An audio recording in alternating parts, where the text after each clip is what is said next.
Charge की properties क्या होती है बेसिकली। तो चार्ज एक स्केलर क्वांटिटी है, मीन्स चार्ज के पास जो कोई भी डायरेक्शन नहीं होती, ठीक है। तो बेसिकली चार्ज एक स्केलर क्वांटिटी है, इसकी डायरेक्शन नहीं होती, इसके पास केवल मैग्नीट्यूड होता है। ओके। सेकंड, चार्ज एक ट्रांसफरेबल क्वांटिटी है। इसका मतलब ये है कि अगर कोई बॉडी अपने पास है तो एक बॉडी से दूसरी बॉडी चार्ज को ट्रांसफ़र कर सकते हैं। ओके। एंड चार्ज एक क्वांटाइज्ड क्वांटिटी है। इसका मतलब ये है बेसिकली कि अगर अपने पास कोई बॉडी है, इसका टोटल चार्ज क्या होगा, इलेक्ट्रॉन के चार्ज का इंटीजर मल्टीपल होता है, ठीक है। चार्ज एक इनवेरिएंट क्वांटिटी है, मीन्स अगर अपने पास कोई फ्रेम है और वो फ्रेम है रेस्ट फ्रेम, इसमें कोई पार्टिकल है, उसका चार्ज फॉर एग्जांपल 5 कूलम है, ठीक है।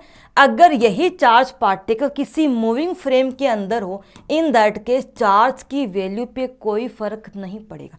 तो चार्ज बेसिकली एक इनवेरिएंट क्वांटिटी है, ठीक है। लास्ट अपने पास है चार्ज एक कंजर्व क्वांटिटी है। इसका मतलब ये है कि अगर अपने पास कोई बॉडी है तो किसी आइसोलेट सिस्टम के अंदर टोटल चार्ज टाइम के साथ चेंज नहीं होगा। टोटल चार्ज हमेशा क्या रहता है, कांस्टेंट रहता है, इसकी वैल्यू टाइम के साथ चेंज नहीं होगी, ठीक है।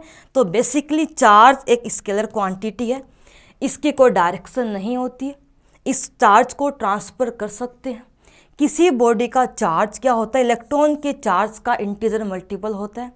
चार्ज फ्रेम के साथ इसकी वैल्यू चेंज नहीं होती अगर फ्रेम रेस्ट पर हो या फ्रेम मोशन में हो, ठीक है। एंड चार्ज किसी आइसोलेट सिस्टम का क्या होता है, ये अपने पास कंजर्व होता है। ओके। एंड नेक्स्ट इसका पॉइंट एक ये भी हो सकता है कि चार्ज जो है वो किसी बॉडी का होता है। ओके। तो चार्ज बिना मास के एग्जिस्ट नहीं करता, लेकिन बिना चार्ज के एक बॉडी का मास एग्जिस्ट करता है। ओके।